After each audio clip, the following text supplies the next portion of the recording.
Pendant le deuxième épisode du Diario dell'Alta Via numéro 1 de la Valle d'Aosta, qui s'est déroulé au pied des grands sommets des Alpes Pennines et du Mont Blanc, nous sommes partis du refuge Ferraro, dans la vallée de Levançon, où nous avons fait un bon somme. Après une courte descente, nous avons visité le village de Rei, qui accueille un hôtel historique où de nombreux artistes du 19e et du 20e siècle ont passé leur séjour de vacances. Après une autre descente, nous avons connu le village de Saint-Jacques, appelé le canton des Allemands au temps de la présence d'une population valsaire. À partir de Saint-Jacques, l'itinéraire de l'Alta Via numéro 1 de la Valle d'Aosta nous a obligés de monter dans le vallon de Nana, riche en témoignages historiques et en pâturages. Ici, nous avons rencontré un berger qui produit la fontina, mais qui est originaire en réalité d'un pays de l'Est de l'Europe. Dans la partie supérieure du vallon de Nana se trouve le refuge du Grand Tourmalin, au pied de la montagne homonyme. Nous y avons passé la nuit avant de partir en direction du col de Nana, un passage à plus de 2700 mètres qui met en communication la vallée d'Aias avec la Val Tournanche.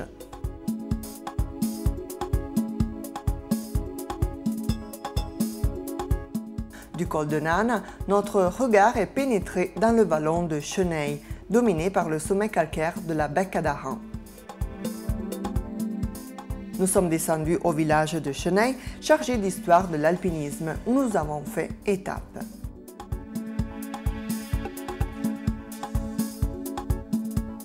Du village de Cheney, notre chemin sur l'Alta Via numéro 1 continue en direction du vallon de Cignana et du bivouac de Zan.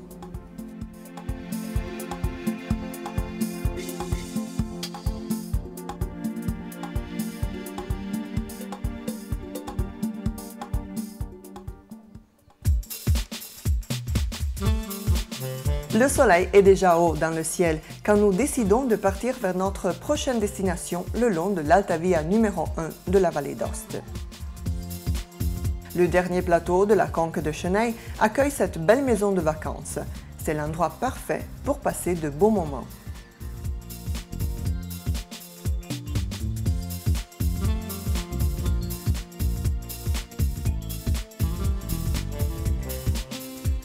Nous nous dirigeons vers Val Tournanche, la petite capitale de la vallée du Cervin. En dehors de la forêt, les pâturages sont ouverts et le sentier me permet de marcher très aisément.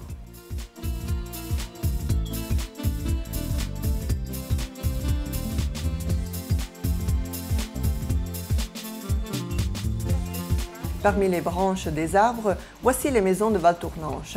J'y arriverai d'ici quelques dizaines de minutes.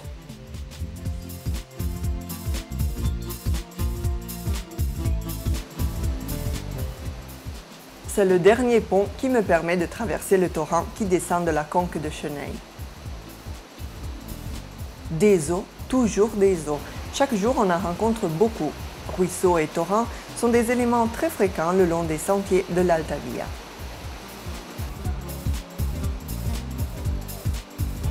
À la fin de la descente, me voilà aux premières maisons de Creta, l'un des nombreux villages de Val Tournanche. Une rencontre un peu spéciale. Antonio Carrel, guide de haute montagne et fils du Carrellino, et sa nièce Giulia. Antonio nous accueille en amitié et nous fait mieux connaître sa nièce, elle aussi fille d'un guide de haute montagne. Ça va sans dire que les Valtornins ont la montagne dans leur sang. Plusieurs générations de guides se sont succédées dans ce village.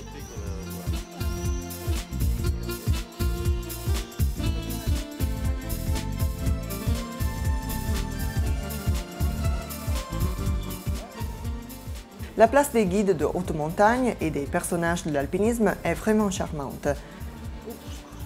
Chaque plaque placée sur les murs des maisons est une page de l'histoire de l'alpinisme. Chaque année, cette place est visitée par de centaines d'alpinistes provenant de toute l'Europe et des États-Unis aussi.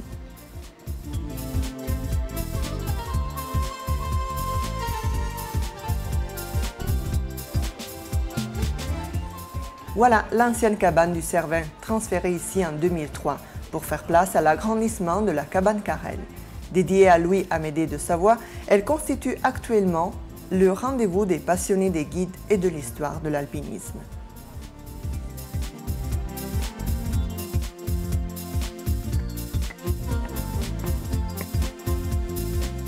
Il faut se remettre en marche et tout de suite se rendre au village de Valmartin, où les signalisations des sentiers nous adressent vers l'Alta Via numéro 1.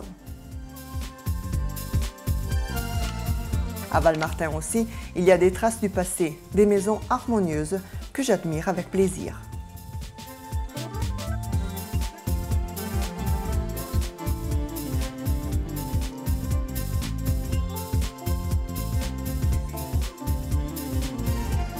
Valtournanche nous souhaite un bon voyage et je remonte le sentier vers le lac de Cignana.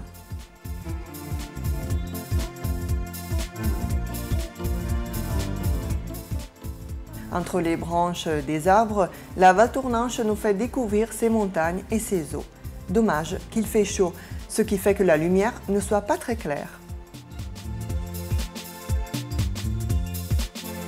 La centrale hydroélectrique de Promoro me rappelle que l'homme a faim d'énergie et que ces montagnes en sont un vrai réservoir. Ce sentier est très panoramique, mais parfois s'enfonce dans la forêt. Je ne peux presque rien observer. Au moins, je ne transpire pas trop.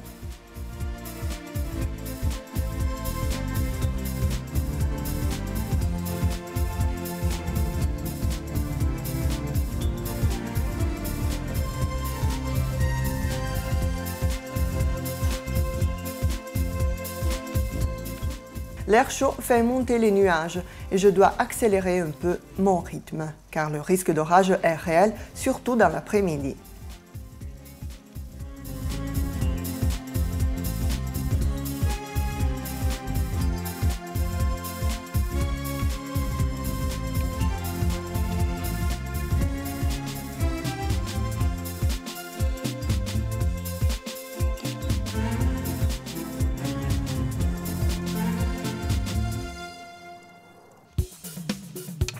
Finalement, un alpage, un signe de la présence de l'homme sur ces montagnes.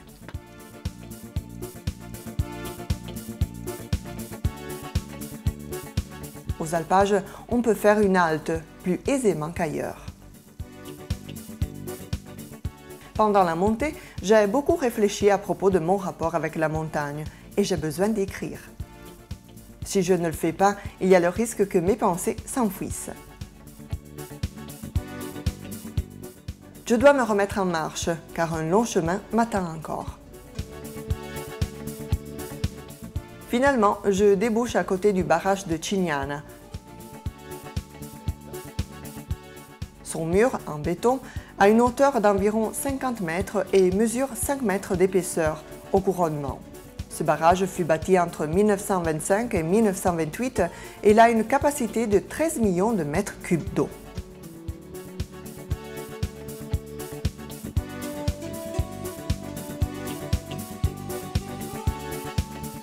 Nous voici au refuge Barmas, dominé par la Becca de Salé, qui peut servir en étape pour l'Alta Via de la vallée d'Aoste. Son architecture rappelle celle des dortoirs employés par les ouvriers qui ont bâti le barrage.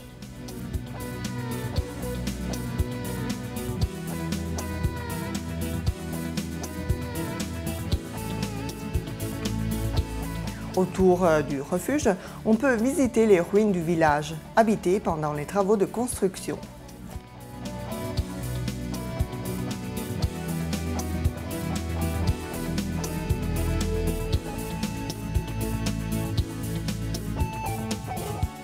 L'Alta Via numéro 1 de la vallée d'Aoste suit la route blanche qui, à partir de Tornion, monte jusqu'au lac de Cignana. Cette partie de l'Alta Via est très facile, mais les randonneurs préfèrent marcher sur de vrais sentiers.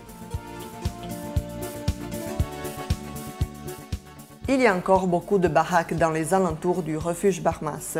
J'ai l'impression de me trouver dans une des villes fantômes du Far West.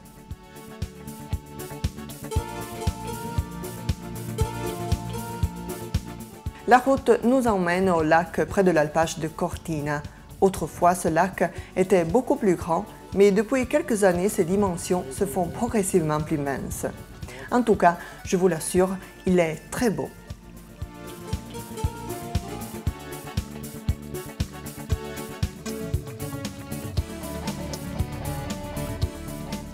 De l'eau pour me désaltérer. On peut se désaltérer presque partout le long de l'Alta Via. On peut affirmer que ce trekking a un très bon rapport avec l'eau.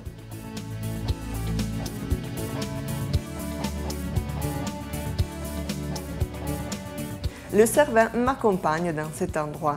On ne peut pas s'étonner si ce sommet a été choisi pour des campagnes publicitaires. Cette montagne légendaire est menacée par les changements du climat et en 2003 et en 2006, de gros blocs se sont détachés de sa face sud. Je suis dans les alentours de l'hameau de Ghiarei. De là-haut, d'autres montagnes sont visibles, des glaciers. Je me sens suspendue entre la terre et le ciel. Voici l'hameau de Ghiarei, où quelques paysans passent l'été. L'endroit est sans doute magnifique.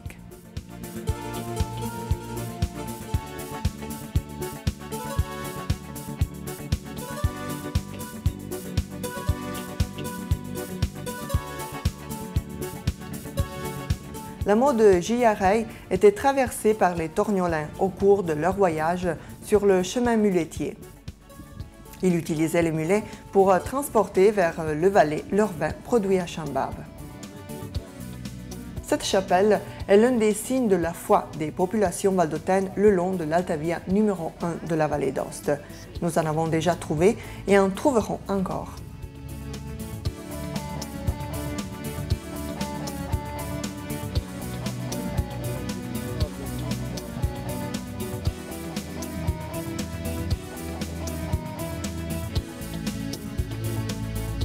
Nous sommes au-dessus de Torgnon, dans un endroit de grand pâturage, grâce auquel les paysans de Torgnon produisent de bonnes fontaines.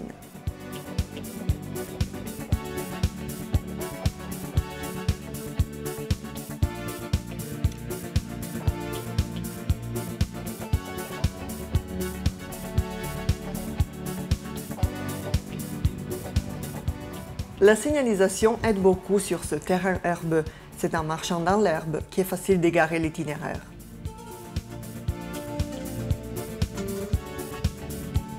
Après l'herbe, c'est le tour de pierres et de gros blocs qui précèdent le lac de Tsan, un réservoir d'eau à la limite du terrain calcaire. C'est le bivouac de Tsan, une boîte en fer qui peut servir en étape pour l'Alta Via numéro 1 de la vallée d'Aoste. Coucher là-haut, c'est comme vivre une vraie aventure de trekking dans des montagnes exotiques.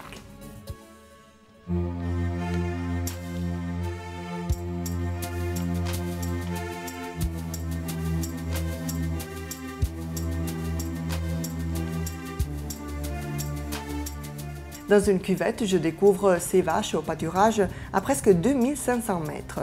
L'une d'entre elles semble amicale et je m'arrête à la caresser.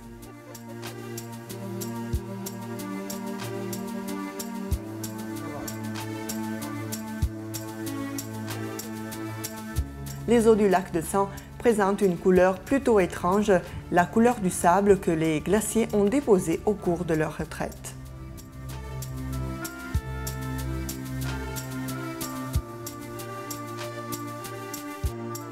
Après avoir admiré ce beau miroir d'eau, je n'ai plus qu'à me diriger en pleine solitude vers le bivouac de Tsan. Comme je l'ai dit auparavant, le long des sentiers de l'Alta Via, on ne rencontre pas de foule.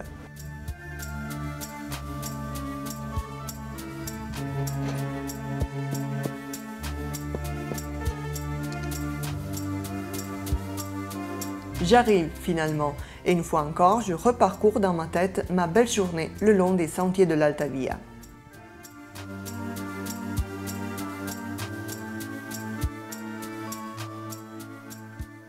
À cette occasion, je dois remplir le livre du refuge aussi, comme les autres visiteurs qui sont arrivés jusque là-haut.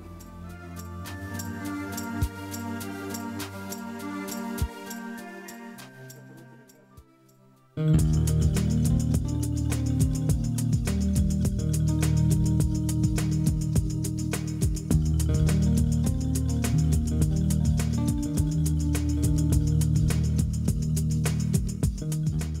matin d'après, le temps n'est pas beau, mais je dois quand même continuer mon parcours vers le Mont Blanc. La route est encore longue.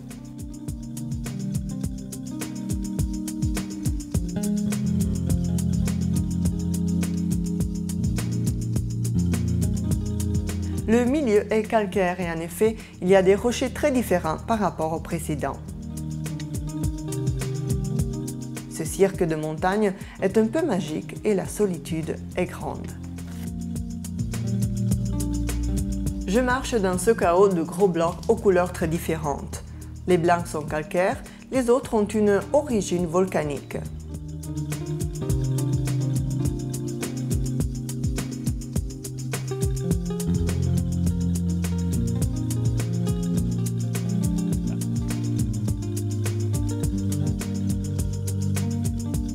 Cette partie de l'Alta Via est vraiment sauvage et la solitude me fait réfléchir à propos des randonneurs qui restent toujours à côté des stations de vacances, sans jamais s'éloigner des sentiers qu'ils connaissent déjà. Des barres rocheuses calcaires. Dans cet endroit, il y en a beaucoup et nous avons l'impression de nous retrouver aux Dolomites. La vallée d'Aoste offre à ses visiteurs de nombreuses variétés de paysages. Nous sommes à la recherche d'un endroit particulier, car ces rochers peuvent présenter des surprises.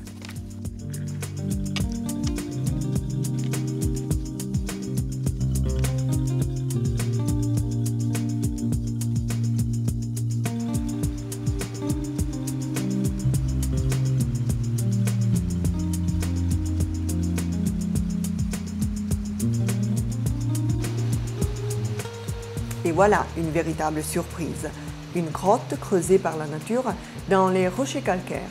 Il s'agit de la Borna di Ciove, dans laquelle le torrent de Chavacour disparaît pour ne plus faire retour à la surface. Pour le patois franco-provençal, les Ciove sont les choucas qui pendant l'été se réfugient à l'intérieur de la grotte à la recherche de fraîcheur. Des spéléologues piémontais sont déjà descendus l'explorer jusqu'à atteindre le fond.